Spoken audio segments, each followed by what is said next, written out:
اللهم صل على سيدنا محمد يا رب صل وسلم دائما ابدا على حبيبي.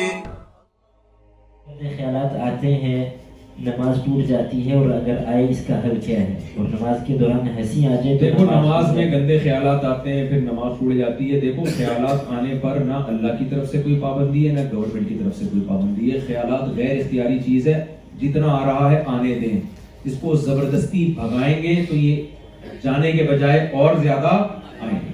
ان سے نہ گناہ ملتا ہے نہ کوئی نقصان ہوتا ہے. آپ نماز اپنی پوری کر لیں, خیال آ رہے ہیں ان کو آنے دیں, کیونکہ لوگ دماغی پاگل ہو گئے ہیں جنہوں نے ان خیالات کو لفٹ کرائی ہے کہ یہ کیوں آ رہے ہیں. اس سے کوئی گناہ نہیں ملتا. میرے پاس ایک آدمی کو وسوسہ آیا کہ وہ مجھے بات ہے کہہ رہا مجھے طلاق کا وہم ہو گیا ہے, ہر وقت میری زبان سے طلاق نہ نکل جائے. پاگل ہو جاتے ہیں لوگ, کسی کو وہم ہو جاتا ہے میں پتہ نہیں مجھے الٹے الٹے خیالات آ رہے ہیں. خیالات سے کوئی گناہ نہیں ملتا, آنے دو. کام وہ کرو جو اللہ نے آپ کے ذمہ لگایا. دیکھو آپ جب دفتر میں جاب کرتے ہو, گورے کے پاس آپ جاب کر رہے ہو یہاں فرانس میں کسی کمپنی میں, اس نے آپ کو کہا کہ بھئی یہ پروجیکٹ ہے, یہ آپ نے کمپلیٹ کرنا ہے. صبح 9 بجے آ کے اس کرسی پہ بیٹھنا ہے اور شام 9 بجے آپ کی چھٹی ہوگی. یہ کام ہے, فائلیں. آپ آئے, آپ کہہ رہے ہیں مجھے خیالات بہت آ رہے ہیں, عجیب عجیب خیالات آ رہے ہیں, میں یوں کر دوں, میں یوں کر دوں, میں ایسا کر دوں, میں یوں کر دوں. گورا کہے گا تیرے ذمہ جو کام لگایا تھا کیا ہے کہ نہیں کیا. اگر وہ کام کیا, وہ کہتے ہیں خیالات پر گورنمنٹ کی طرف سے کوئی پابندی, مجھے ورک چاہیے, کام چاہیے. کیا خیال ہے, بیگم نے آپ کو بھیجا انڈے لے کر آؤ.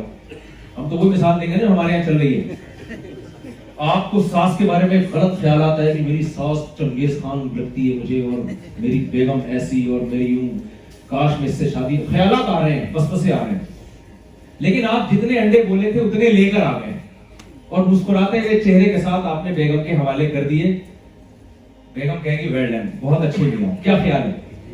لیکن اگر آپ ان خیالات کی وجہ سے کام ہی نہیں کیا, آپ نے کام ہی نہیں کیا آپ نے, اور خیالات بہت اچھے آ رہے ہیں آپ کو. بیگم نے بولا جی 1 درجن انڈے چاہیے, آپ گھر سے نکلے, آپ میری بیگم کتنی اچھی ہے, بڑے اچھے اچھے خیالات آ رہے ہیں, میری ساس کتنی اچھی, میرے سسر کتنے اچھے. انڈے نہیں لے کر آیا آپ. بیگم کہہ رہی انڈے کھا کے, بیگم آج مجھے تمہارے بارے میں اتنے اچھے فیلنگز آئی ہیں نا, اتنے اچھے خیالات آئے ہیں کہ میں انڈے نہیں لا سکا. بیگم بولے گی اپنے خیالات اپنے پاس رکھو. تو ڈیوٹی جو کام جس کے ذمہ لگتا ہے نا, اگر وہ کام پورا کر رہا ہے تو اس کو اس کا اجر ملتا ہے. اللہ نے ہمیں بتایا اس ٹائم پہ کھڑے ہو کر وضو کر کے نماز پڑھ لے, سورہ فاتحہ پڑھ لے, اس کے بعد سورت پڑھ لے, پھر رکوع کر لے, پھر قوموں میں جا کے ربنا لک الحمد کہہ دے, پھر 2 سجدے کر لے, پھر یہ کر لے. یہ پراپر وے میں السلام علیکم ورحمۃ اللہ, السلام علیکم ورحمۃ اللہ, نماز تمہاری کیا ہو گئی, کمپلیٹ. یہ جس نے کام کر لیا, اچھے خیالات ہیں گندے خیالات ہیں, اس سے کوئی فرق نہیں پڑتا, ثواب مل جائے گا. اور اچھے خیالات آ رہے ہیں, نماز پڑھ نہیں رہا, ان خیالات کا کوئی فائدہ نہیں. گندے خیالات آ رہے ہیں, کام پورا کر رہا ہے, تو کوئی خیالات سے ٹینشن لینے کی ضرورت نہیں ہے. تو یہ وسوسے کے مریض دنیا میں ہر جگہ پائے جاتے ہیں. اس سے لوگوں کی زندگیاں تباہ ہو گئی ہیں, برباد ہو گئی ہیں. ان وسوسوں کو لفٹ نہ کرایا کریں. ایک چٹکلا سنا دوں. یہ وسوسے ایسی چیز ہے کہ ان کو جتنا نکالیں گے نا اتنا دماغ میں الٹا گھسیں گے.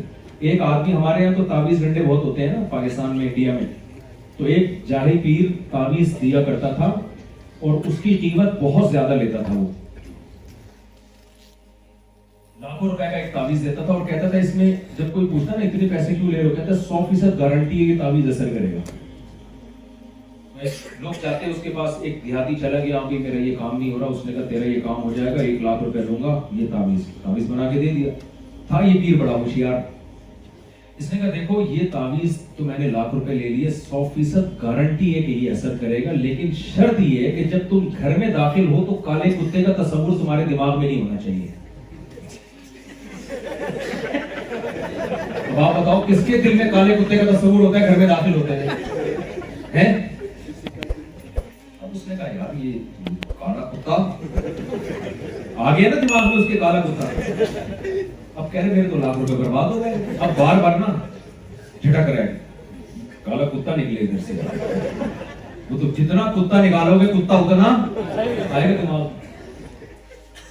اتنا ہی آئے گا نا دماغ میں کتا. میں نے یہاں اتنے اونچے اونچے کتے دیکھے, میں نے ایک ساتھی سے کہا یار یہ ہیں کتے لگ دمبے رہے ہیں. زبردست قسم کے خوبصورت. تو اب وہ بار بار کیا ہو رہا ہے, گیٹ پہ جا کے پھر واپس آئے کہ یار یہ کمبخت کالا کتا نکلی یوں کر کے دماغ سے نکال. کتے نے بتاؤ نکلنے کے بجائے اور گھسنا تھا نا, تو اور گھسے گا دماغ میں. اس کا حل یہ کہ آ رہا ہے تو آنے دے بھائی. اب یعنی یہ تعویذ کو ویسے بھی تعویذ کے کیا آج کیا ہوتا ہے, جو تعویذ کرنے والے گھر میں ہوتے ہیں, لیکن یہ تو ایک بڑی چالاکی سے کام لیا نا اس نے. ڈاکٹر کہتے ہیں یہ پیناڈول کی 2 گولیاں جب اثر کریں گی جب کالا کتا دماغ میں نہیں ہوگا, تو اس کا مطلب اس نے آپ کے دماغ میں ڈال دیا. تو وسوسے کا حل یہ نہیں ہے کہ نکالو اس کو لفٹ نہ کراؤ. آنے دو یار, کتا آتا ہے کچھ نہیں ہوتا, اثر کرنا ہوگا کرے گا, نہیں کرنا ہوگا نہیں کرے گا, وہ آئے گا.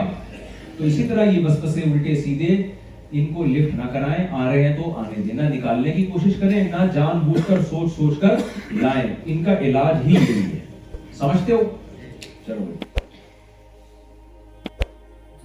وضو کی حالت دفعہ میں جو چاہیے آئی ہے یہ صحیح تھی, پہلی والی مجھے نہیں. چل وطر نماز میں اگر تیسری رکعت میں سورت پڑھنا بھول جائیں تو کیا وطر ادا ہو جائے گی؟ وطر کی تیسری رکعت میں سورت پڑھنا واجب ہے. اگر بھول گئے تو سجدہ سہو سے نماز ہو جائے گی, جان کر چھوڑ دیا تو نماز دوبارہ پڑھنی پڑے گی. اگر رکوع میں جا کے یاد آیا نا تو کھڑے ہو جائیں, سورت پڑھ کے دوبارہ رکوع کریں, پھر سجدہ سہو بھی کر لیں. آپ وضو کی حالت میں جسم پر کوئی نجاست لگ جانے سے وضو دوبارہ کرنا پڑے گا؟ اگر کسی نے وضو کیا اور جسم پہ کوئی گندگی لگ گئی تو اس جگہ کو دھو لیں, بس دوبارہ وضو کرنا ضروری نہیں ہے. دوبارہ وضو جب ہی ٹوٹے گا جب پیشاب کا قطرہ نکل جائے یا ہوا وغیرہ خارج ہو جائے, اس کے بغیر وضو, ناپاکی لگنے سے وضو نہیں ٹوٹتا. کیا جادو کی حالت میں اپنی بیوی کو طلاق دوں یا کیا وہ؟ بھائی یہ جادو بادو کی ٹینشن میں نہ پڑا کرو یار, یہ جادو کے نام پہ بڑے ڈرامے ہو رہے ہیں. اور یہاں انڈیا پاکستان سے یہاں پہ لوگوں نے دوسرے جگہوں کے ماحول کو بھی خراب کر. کبھی کسی گورے میں دیکھا آپ نے جن آیا ہوا یہاں پہ؟ اگر آیا ہوا ہوگا تو سمجھ لو محلے میں کوئی انڈیا یا پاکستان کا عامل رہتا ہوگا. سعودی عرب میں بھی کسی پہ جن نہیں آتا. اپنے آپ کو چھوڑو, ان چیزوں سے ہٹاؤ. جادو, جن, چڑیل, بھوت نکالو اپنے آپ کو. لوگ کہتے ہیں نبی پہ بھی تو جادو کا اثر ہوا تھا, تو اللہ نے اس لیے ہونے دیا تھا تاکہ لوگ آپ کو بشر سمجھیں, جادوگر نہ سمجھیں. اتنا آسان ہوتا تو ابو بکر پہ بھی ہونا چاہیے تھا نا, رضی اللہ عنہ پہ, حضرت عمر پہ بھی ہونا چاہیے تھا. اس تو اسلام دشمن قوتیں بہت کوشش کر رہی تھی, ایسا تھوڑی ہے. اگر ایسا ہی ہوتا عمران خان سب سے پہلے نواز شریف پہ جادو کراتا, نواز شریف اس پہ پیپلز پارٹی پہ جادو کراتا. میں نے ایک صاحب سے کہا, میں نے کہا یار یہ اتنا آسانی سے جادو جتنا ہمارے مارکیٹ میں ہو رہا ہے پاکستان میں, تو یہ تو پی ٹی آئی کو چاہیے کہ جے یو آئی پہ کراتے, جے یو آئی کو چاہیے کہ پی ٹی آئی پہ کراتے, تو ہٹا ہی ختم. تو وہ جواب, دماغ کیسا ہو گیا؟ کہتے ہیں اصل میں ان لوگوں نے ہزار کھینچے ہوئے ہیں, پڑھانے والے عاملین بلائے ہوئے ہیں. فضول قسم کی بات. دنیا میں ہٹلر جادو کرتا نا, کیا خیال ہے؟ ہٹلر جنگ لڑتا کیا کرتا؟ وہ جادو کرتا اور اس کے مخالف اس پہ جادو کرتے, شروع میں ہی میچ کا فیصلہ ہو جاتا. یہ جادو صرف انڈیا اور پاکستان میں سر چڑھ کے بول رہا ہے کیونکہ وہاں جادو کا علاج کرنے والے بہت لوگ. مجھ سے میں دبئی جا رہا تھا, میرے ساتھ فلائٹ میں ایک صاحب تھے, مجھے کہنے لگے کہ آپ میرے اوپر جادو ہوا ہے, آپ روحانی علاج کرتے ہیں؟ میں نے کہا تو کہتا ہے کہ کہاں ہے؟ میں نے کہا میں نے یوٹیوب پہ میرا ایک بیان ہے وہ ڈالا ہوا ہے میں نے. کہہ رہے کس نام سے؟ میں نے کہا اس کا نام ہے روحانی علاج والوں کا علاج. روحانی علاج والوں کا. تو میں روحانی علاج والوں کا علاج کرتا ہوں. سمجھتے ہو؟ ان چکروں میں اپنی صلاحیتوں کو برباد مت کرو. جب کوئی مشکل ہو اسباب بھی اختیار کرو اور اللہ سے دعا کرو. یعقوب علیہ السلام کتنی ٹینشن میں تھے, بچہ چھن گیا, کہیں دیکھا کوئی تعویذ ونڈو میں لگے؟ کہیں دیکھا آپ نے؟ ساری زندگی اللہ سے دعا مانگی, صبر کیا. یہی ہے. یونس علیہ السلام مچھلی کے پیٹ میں, تو اللہ سے دعا مانگی کہ لا الہ الا انت سبحانک انی کنت من الظالمین, اللہ غلطی میری تھی, تو ہر عیب سے پاک ہے. یہ دعا تھی. تو ہر مصیبت میں اللہ نے ہمیں کیا سکھائی ہے؟